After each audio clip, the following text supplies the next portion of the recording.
With so much distrust, it's clear that the presence of trust affects the culture within our organizations and the ways in which we approach our work.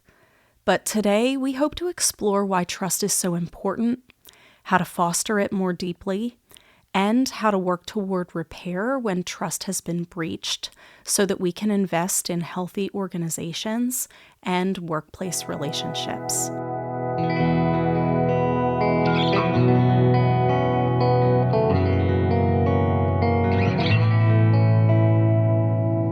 Welcome to the Behaviorist Podcast with Work Wisdom, where we help you adopt high-performance mindsets, behaviors, communication, and culture. I'm your host, Dr. Carmella Tress. Our intention for the Behaviorist Podcast is to share accessible, concrete practices that you can weave into your whole life to begin a shift toward joy and meaningful achievement. Today, we're turning our focus on trust, fostering trusting relationships in the workplace, cultivating trusting collaborations among teams, and repairing breaches in trust, not if, but when they occur. We're grateful to have Vanessa Philbert, CEO of Community Action Partnership and Associate at Work Wisdom, and Jason James, Art Director at Fig Industries, joining me for this conversation today. Jason and Vanessa, why exactly is trust so important to you and your work? I think trust is important because without it, I feel like people have an uneasy footing. I feel like they don't feel like they can be themselves. They don't feel like they can explore their sense of creativity and their sense of potential. And I don't think they feel like they're supported to be able to do any of that. So I think having that trust gives you a sense of footing, a sense of stability that you otherwise may not get. So I think trust works that way for at least my team. So. Yeah. Well, I think it's great. Well, hi, everybody. I feel like I haven't been here in a minute, so it's got to be with you all. Yeah. So when I think about trust, I think it's essential to all relationships. Right. So whether professionally or personally, it's kind of foundational to how we navigate the world. I think what I've experienced often is that trust is key to those healthy relationships, especially because seasons shift in our lives. Mm-hmm. So when life is hard and we're under pressure, we're experiencing trauma or loss, trust is the thing that kind of girds those experiences and those relationships. But it's equally, I think, important in the seasons of life that we're thriving. Because when things are going well and we're growing and things are blooming, it also helps us to kind of know that, we have relationships that are healthy, that are helping us in those kind of thriving seasons. So it's been really interesting when we think about this topic of trust, how it's kind of feels foundational to healthy workplaces, but to healthy relationships. Right. Yeah. These are really important points, and they highlight some things that we want to consider when we're thinking about trust. I'm going to share a little bit about an article that we read from Harvard Business Review, where Frey and Morris propose that trust is driven by three core components: authenticity, or the sense or belief that someone is experiencing the real you; logic, which they define as faith in your competence or judgment; and empathy, when others believe that you really care about them. They propose that in different contexts, the stresses that we experience erode trust, and trust needs intentional rebuilding, which they refer to as the trust wobble. They propose that building self-awareness and inviting others' feedback on where our trust wobbles are occurring gives people the ability to invest more in those areas, strengthening trust and repairing breaches when they occur. Vanessa and Jason, what are some things that have gotten in the way of your engaging in trust-building behaviors at work? Yeah, well, first I want to say this trust wobble thing is gold. It's pure gold. I think when I'm leading teams, one of the things that I feel responsible to do is to create and provide language for experiences so that we can navigate these moments, to your point, Carm, when they happen. So we did a lot of training with our team around what is the trust wobble, how does it impact psychological safety, what language can we use in trying to kind of come in those spaces and do the repair. So when I think about this idea of what happens at work, what gets in the way, I think the first thing is not having language, right? Not understanding the concepts of that. I also think it's this idea of competition. Right? Especially in the work environment where people are trying to, like, you know, put their best foot forward or trying to demonstrate that they are a quality candidate for an upcoming promotion or whatever that looks like. So there's a competitive nature of things that can interestingly get in the way when we think about how do we manage those relationships at work. I also think, you know, this idea of unclear roles and responsibilities can create some sort of distrust. So I don't know. What do you guys think when you think about those unclear roles? Does that resonate? Vanessa, see, it goes back to me for where you said the trust goes outside of just your work relationship. It starts before that. It starts from when you're a kid. And I think that so many people have been wounded in so many different ways. They've grown up in different ways that I think, you know, as a kid, you trust anybody. And you've had these experiences that kind of show you that the world isn't a safe place. And so you start to put up these walls, you start to put up these guarded places. And I think by the time you get to be an adult and you're got your big boy, big girl job, you have these walls and these ways of your own, you know, iteration 20 of yourself. And you're trying to say, okay, now who do I need to be for this professional role that I'm a part of? And kind of going with that, there's a sense of I can't be vulnerable because if I don't protect myself, nobody else is going to protect me. And so I feel like that first thing, that sense of that point of authenticity, that one place where you're being who you really are supposed to be, I think it goes hand in hand with vulnerability. And people are so afraid to be vulnerable that I think they won't let anybody in. They're too afraid to be wrong. Yeah. And I think they talked about it in one of the articles that being afraid to be wrong and being afraid to be vulnerable hampers things, and it breaks down that relationship because no one can get in. No one can be there to protect you or to help you out. So I think that's a big issue that I've seen when it comes to trust in the workplace. And I think that idea of like trusting others but trusting yourself, like when do you know? So there's a few things that I think have to happen, which is you have to be clear about your values, right? And what you're showing up in the world to do it and what season of life that you're in. I think the other thing that happens in workplaces, which I see, and sometimes very innocently, maybe even subconsciously, is triangulation, which erodes trust, right? Because we think we're being vulnerable, sharing with someone, a frustration, a concern, something that maybe they don't agree with in the workplace.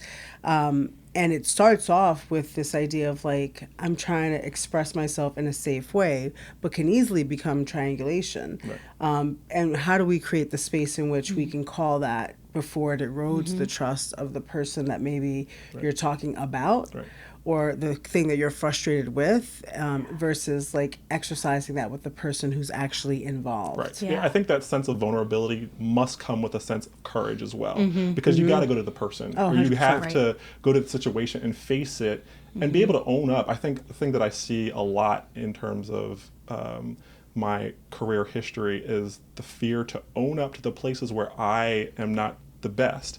And I think in order to understand your C's, in order to be your best self, you've got to be able to see the landscape and see there may be things that are wrong here in the place that I'm working. No place is perfect, but you got to be able to look at yourself and say, what places am I contributing to the bad stuff, and what places am I contributing with my strengths to the good stuff, and being okay with your weakness, being okay with your strength, and knowing that full person, that holistic person, is what you're bringing in that point of authenticity. I think what is showing up for me as the two of you are talking, making incredible points, is that there's an interaction effect that happens here, because when we are afraid to be vulnerable or competing, trying to hide a weakness, not taking responsibility for that weakness, we can't admit that we're wrong. Right.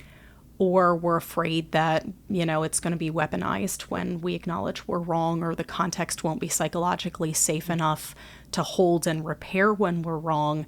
And this doubling down starts to happen where we're wrong and we're not maybe admitting that. And so then we're hiding or lying to ourselves. And then we can't change behavior because we can't take responsibility for the behavior that needs to change. And next thing you know, the trust wobble gets pretty, And I love a good wobble dance. I love the wobble dance. Right? I do love that dance. I also think it's interesting because I do feel like this is a big part of a leader's responsibility, is to create culture and environment that nurtures these kind of trusting behaviors. So I have kind of leaned into this idea of when I coach and talk with leaders, it's mirror, mirror, and 3 layers. So mirror, mirror is like, it always starts with you, the leader. So if you're not exercising vulnerability, if you're not using the language around the trust wobble, if you're not open to people telling you when you have created the infraction, when you've triangulated, you've got to own that, right? So that initial sense of like, who am I? How do I show up under pressure? How do I manage trust? How do I define it? Starts with the leader. And then the 3 layers are always about my relationship with self, my relationship with people, and my relationship to the organization. So if we want organizations that are thriving, it's really clear for me that this idea of psychological safety and trust are essential, foundational to healthy cultures. But if you don't have leadership that is living into and believing in that kind of practice, it will be difficult to be able to say, I need to have that conversation with my supervisor or with, the leadership of someone who's leading a team, because that culture piece isn't locked in, because there isn't value for that exercise. I hear a lot of lip service with that kind of thing. We hear all about culture these days, and you hear a lot of lip service. Oh, we want to be vulnerable. We want to be this. We want to be that. But then the actions don't follow, and I think really when you say first look at yourself, that's so important. And then being able to walk that out. I remember reading Creativity Inc. by Ed Catmull, which is the story of Pixar. And he talked about Pixar, they were working on Toy Story 2, and the whole movie was deleted.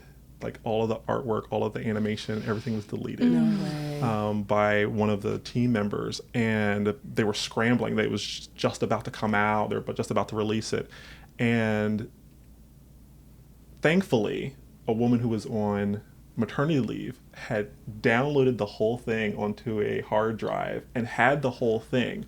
But the thing that really stood out to me is that they didn't then go and reprimand and punish the people that accidentally deleted it, but their culture was as such that even when you fail, even when things don't go the way that we originally planned, we want you to thrive. And they allowed the opportunity for them not only to own up to the mistake that they made, but to thrive. And I think the people or person that did it was able to go on and do like wonderful things at Pixar. I can't remember the story exactly, but really that's the example of the leadership really being about what they say, and allowing the trust not to be of the employee, not to be on just actions, but on the full understanding of who that person is, who those people are, and really putting that into practice. So there is a sense of safety in the culture. And that's something that I really am big about. Yeah, I mean, go ahead, Carm. I'm just thinking about the things that are standing out to me as you're talking about that.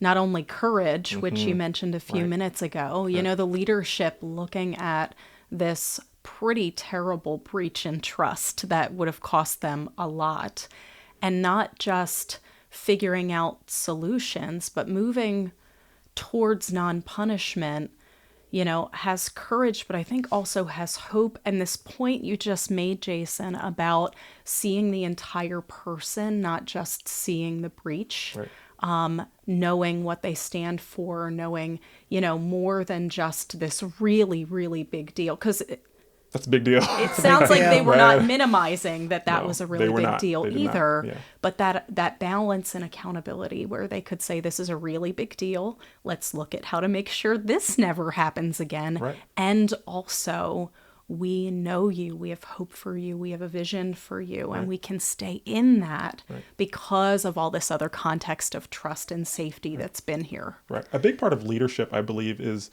that it's not just about the thing that that person did that may have broken trust, but a lot of times you have to look at the systems that are in place. Why was it that the person was able to delete the thing and you don't have a backup besides just luckily? And I think these people got to learn in their leadership that there are situations and environments that you created that opened people up to being able to make a mistake like that or whatever. And so not only were they able to extend grace and be able to holistically look at the person, but they were able to then learn themselves about the environment that they've created. Not that it was a bad environment or a good environment, but that there are things that they can learn in terms of what do we need to have in place so that we're not just relying on this one pathway of thinking or this pathway of doing things. I think it's about oftentimes I know I listen to podcasts often, right? It's part of my Me too. morning time. I'm a junkie. Right. And trying to multitask because I have minimal time to read some days. So I'm like, but I can get a podcast in.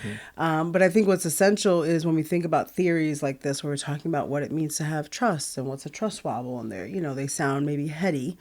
It's really figuring out what's the practice of that thing. So one of the things, and I know it's something that Work Wisdom helps people with, I know it's a practice that we have on our team, is these really healthy postmortems. And how do you create a safe environment to say, what went well here? What didn't go so well here? What do we do next time? I often ask people, what'd you learn today that's going to matter tomorrow? So, as we're thinking about exploring this kind of from this intellectual place or this academic place of what trust is and how we define it and how it shows up, I think it's equally as important to say, what are the behaviors and what kind of tools can people use to help really kind of go deeper with their trust, but practice it in a way that muscle becomes like muscle memory. It's Right. like, oh, this is our norm. This is how we manage through these things. So it's not as scary when you're trying to have those conversations. Yeah. Yeah. And I love the nitty gritty of this and the taking it from this place of theory and understanding and bringing it into the felt, embodied, lived into sense. Let's strike a little bit of a balance there and pop back to one set of theories to start making this as practical. And then I want to hear about the ways that in which you guys have both practiced this. So I want to cover really briefly the work of Paul Zak and colleagues. Paul Zak is the founding director of the Center for Neuroeconomic Studies. He's a professor in economics and psychology and management at Claremont Graduate University and the CEO of Immersion Neuroscience. So that is like a mouthful and a half. But this guy has done some fascinating research on this. He and his colleagues were interested in the role of oxytocin, which is one of these bonding, feel-good neurotransmitters in trusting behaviors. Through a series of studies and experiments, they've been able to show that oxytocin plays a causal role in trust, reducing fear of trusting strangers and increasing the likelihood of engaging in trusting behaviors. They and others have shown that high stress inhibits oxytocin, thereby making it much more difficult to trust, whereas higher levels of oxytocin increase things like ability to be empathetic. So Zak and his colleagues recommend specific strategies for managers to apply this knowledge to their teams, workplaces, and relationships in helping build trust. I'm going to give you these 8 recommendations quick, and then let's dig into them. Number 1, recognizing excellence in tangible, personal, public ways. 2, giving people autonomy, control, and discretion about how they approach their work. 3, giving people choice about work tasks so that they can do more that feels interesting, meaningful, or rewarding. 4, showing vulnerability including by taking responsibility for mistakes, admitting what you don't know, admitting your limits. 5, investing in others' growth as whole people in personal and professional domains of their lives. 6, intentionally investing in your relationships with others, caring about them, being interested and concerned about who they are as people. 7, clearly communicating information often and with openness, helping others manage the uncertainty that will be a part of life. And 8, assigning work that's both stressful and accomplishable, empowering teams to tackle challenges that are attainable, have concrete endpoints, and making adjustments along the way as needed so that people can experience things like accomplishment and progress. So, whoa, what a heavy-hitting series of 8. But what I want to hear from your experience, and Vanessa, let's start with you. What have you seen at work that's been fostering trust in your teams and your individual relationships? I mean, I think from an individual relationship place, it always starts with defining trust. So my experience in relationships, I've been married almost 20 years, I've been leading teams for a long time, is that not everyone defines trust the same way. And we also aren't always as clear as what is the thing that creates the trust wobble for someone. So now we have language around this empathy and authenticity and, logic. But prior to that, what I think is trust and trustworthiness, if it's not a shared definition, I think it's vulnerable to not survive. So for me, foundationally, it's saying in order to know that, it's like, let's bring language and shared definition to what we mean by trust. What does that behavior look like? Because it's so important, right? And I know when I was listening to that first one about like this idea of like public, that first piece, Carmen, you said recognizing excellence in tangible, personal, and public ways. I have a philosophy. I'm sure I don't get it right all the time, but praise is public. Feedback is private. That's good. Yeah. Right? So when you're thinking about how do I maintain trust with this person and they know that I care deeply about their growth, their development, their success, they need to know that I'm never going to embarrass them or break their trust in public. I'm going to have an honest conversation with them in a safe, private environment. Right? Because that's really important. Yeah. So I would say the first thing has been kind of defining what that is and what it looks like when we play it out. What are the behaviors? I would also say, what do you do in the moments where trust is being breached as a leader? How do you handle those things is indicative of how people will trust you moving forward, because it might be something that Jason and I are dealing with, but the team is watching. Right. And how we manage that experience is going to really help them to be like, oh, that felt really respectful. That felt safe. That felt empathetic. That felt like it was none of my business because it's not, right? Whatever that is. Right. But at least I think when people see us with other people and how we manage those opportunities, those moments, it helps them say, oh, I can trust that person because they care deeply and they nurtured this experience in a way that felt safe. So I think those are the two that kind of pop off. Jason, what are your thoughts? I mean, I love your points. They're so great. Especially, I think, I always tell my team that good people often make different decisions about the same topic.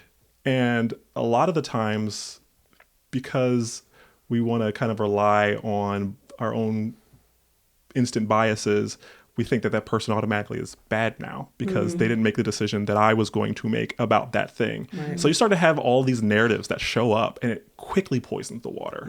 It quickly erodes trust when you think, I'm a good person. I thought they were a good person. How come they didn't make the decision that I would have made in that situation? And the beauty of that first point of defining what is it that we're saying trust is, or what is it that we're saying this policy or this mandate is, what does that look like? And talking about that from the beginning, because I've seen a lot of times that people go retroactively and say, oh, we don't do that here. And then but you didn't say that from the beginning. So don't come at me now with Right. that. 100%. And so then you find back alleys and playgrounds where you just want to start fighting about, the thing that's going on instead of handling it in good ways and kind of being upfront with someone. So kind of having that place from the beginning of seeing eye to eye and understanding what are the differences between you and I and how we view a situation so that it's not a surprise later on when someone handles something different. And then not characterizing so quickly that, oh, you handled it bad or good. I think we're very binary in how we want to handle most situations in life. And I think sometimes it's just different. Yeah. You handle it differently. Yeah. And so I love that point in terms of kind of utilizing some of those principles. Can I speak to something Please, there yeah. that I think my mind is being blown as you're talking about this? One of the cognitive biases that people make sometimes in navigating differences is ascribing intentionality. Not just, you're a bad person now, but also you did that on purpose. Right. Oh, gosh, And yeah. that intentionality just, can be so painful on top of everything else because now it's not even neutral differences and like, oh shoot, we really just got not on the same page in a way that, broke trust and was hurtful. But now there's this like, and I'm leaning towards you did it on purpose. Right. Yeah. Right. You And I start to think- get that resentment, start bleeding into it. I think what's interesting is that trust is such an interesting and fascinating experience because some people show up in the world and they say you must earn it first, Interesting. right? Yeah. And some people show up in the world and say you must show me that you don't deserve it. So when you're working on teams, you don't really know who in your team is showing up saying, demonstrate to me that I should even give you, that you've earned my trust. And then you've got other people on the team who are saying, I give you trust until you show me that you don't deserve it. So this idea of level setting around what does trust look like for you? How do you show up in the world? Are you a person who says, I give it freely until something happens that makes me feel like you shouldn't have it, or vice versa. So I think that's really a fascinating point. I think the other thing is how do we help parties and teams reset? Because relationships are complicated, trust is broken in all different kinds of ways, and it goes back to that shared understanding. So even when there's an infraction, a break in the trust experience, I think for me it starts with, are we interested in repair? Because for some people they might not be. Yeah. And that means lots of different things. That means maybe this isn't the job for me. Maybe I can't be a part of this team. Maybe I can't move forward with this relationship. But you have to know that about yourself.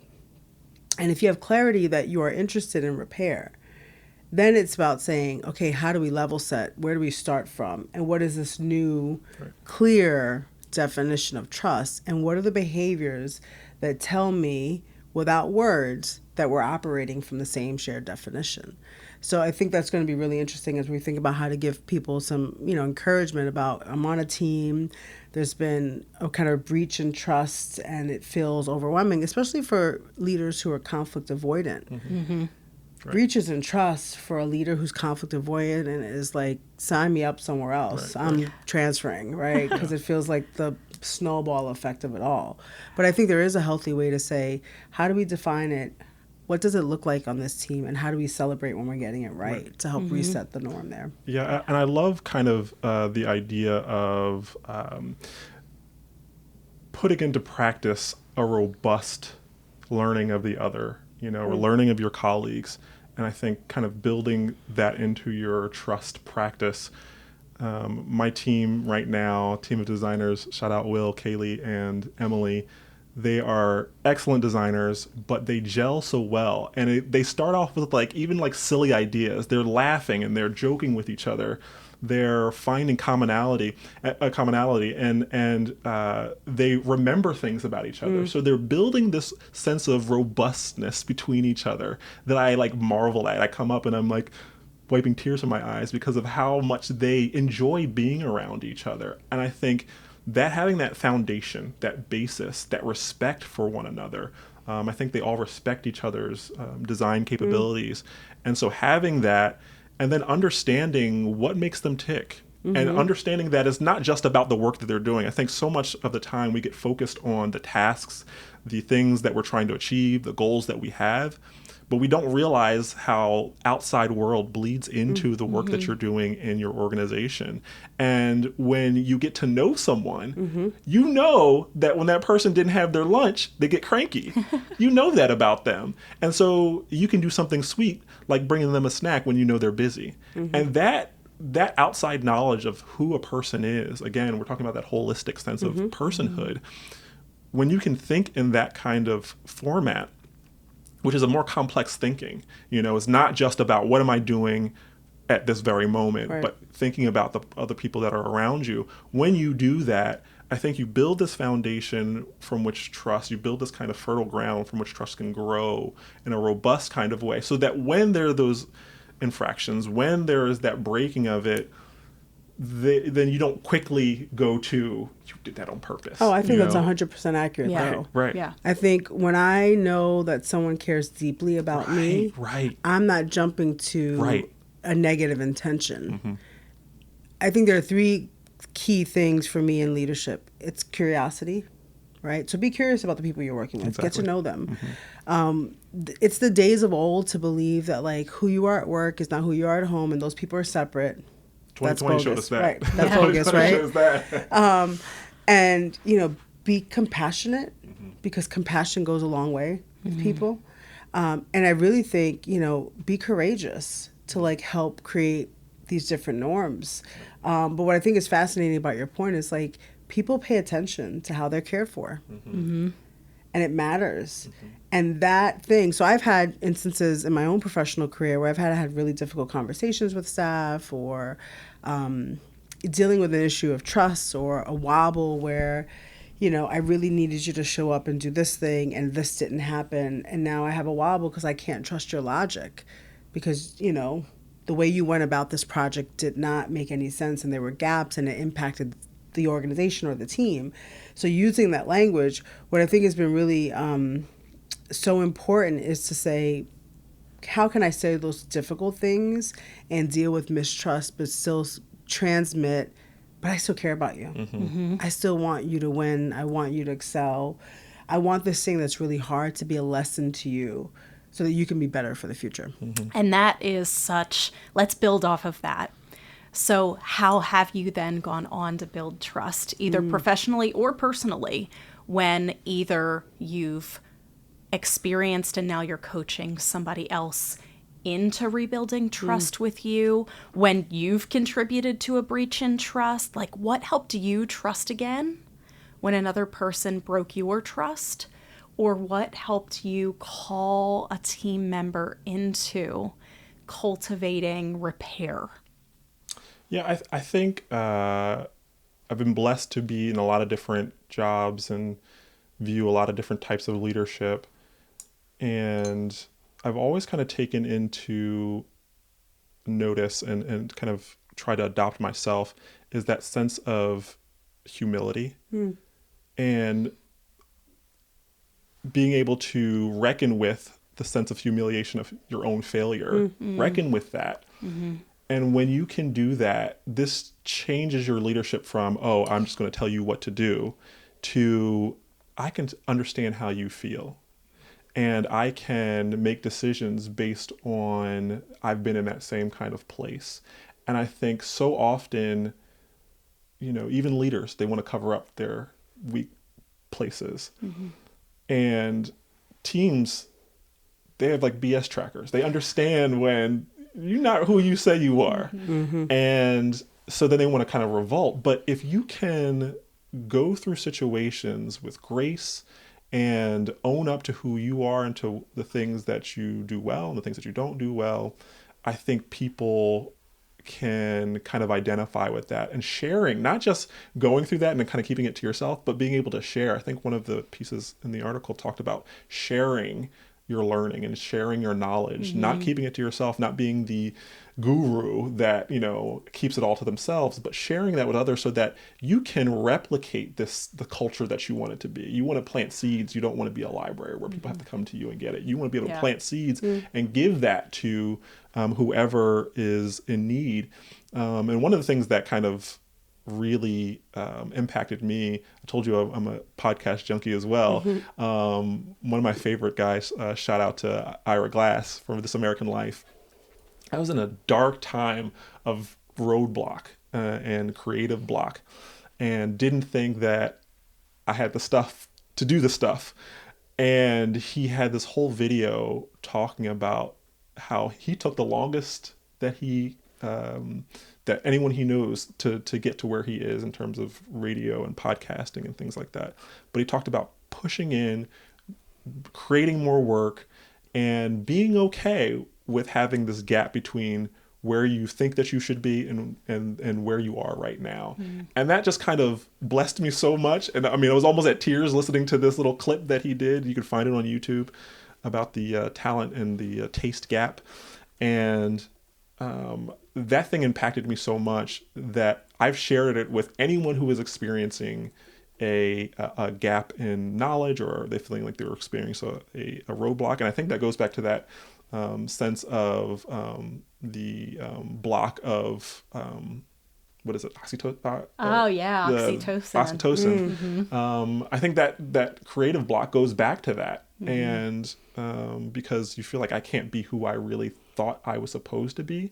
So I think when people can see that you feel and have been through the same things, I think that really kind of solidifies and calls people back to great relationship. Yeah. I think for me, when I think about personal challenges with trust, don't make me feel like I'm being gaslit. Let me have my experience and honor the fact that, like, trust was broken, and own your part in that. Right. Because there's nothing kind of more maddening than to have that infraction in relationship with someone who doesn't want to own it. Yeah, the invalidation of that. Oh my gosh. Like, no, thank you for all of that. So just own it and let's figure out how we move forward. If that's the direction that I want to go, right? And that's up to me. I also think there's this space of like what empathy can look like from the person who has, you know, created the infraction of trust, that sense of empathy and like understanding of like, this thing that I did, said, a behavior, a choice, has hurt you, has created, you know, distrust. I need to own that. And I need to be empathetic that you are impacted by a decision that I made. Yeah. That's a big deal. Yeah. Like, I need to be heartbroken. Right. Yeah. Because of it. I should be. So I would say, you know, when I think about those personal challenges, those are the two that kind of like, don't gaslight, and really lean into your empathy. Because you should. I think the other thing that has been interesting is to really explore for the person who has maybe been hurt by the distrust, that I'm not a victim of that distrust. I was hurt by, impacted by, but that I have power and choice on if I want to stay in this relationship or not, whether that's personal or professional. I get to choose that. Because I think sometimes it can feel like I've been hurt by this lack of trust, this, you know, whether it's a stakeholder in a relationship with a company, whether it's interpersonal on a team, whether it's private, in your private life. Sometimes it's easy to think like, oh, I'm the victim of this and now I'm stuck with this hurt or this broken experience. And like, I get to choose that. That's all in my power. And I would think, you know, in terms of what I would hope folks would do a little bit more of is really recognize that leadership is so built on how people trust you. You know, if people don't trust you, they're not following you anywhere. Right. Right? There's no one. You're walking around thinking you're leading the world and you look behind and you've got nothing happening behind you. So this idea of like, what does real trust look like? And how do I lean into this place of authenticity? Because what I've experienced, I think COVID was a great learning experience for me. Because I didn't have a lot of good news to share with our staff. I didn't even have certainty because no one did. But I did feel like they would rather hear from me often in an authentic way than not hear from me at all. And I think it helped build trust. So this consistent communication and Transparency. real Yeah. is better than right. I didn't have a lot of the answers, but I could be authentic with them in the moment. Real is better than right. Always I will love be. that. I love that. So, as we're bringing our podcast to a close today, are there any other words of wisdom that either of you would offer to leaders and people attempting to foster trust in their workplaces and lives?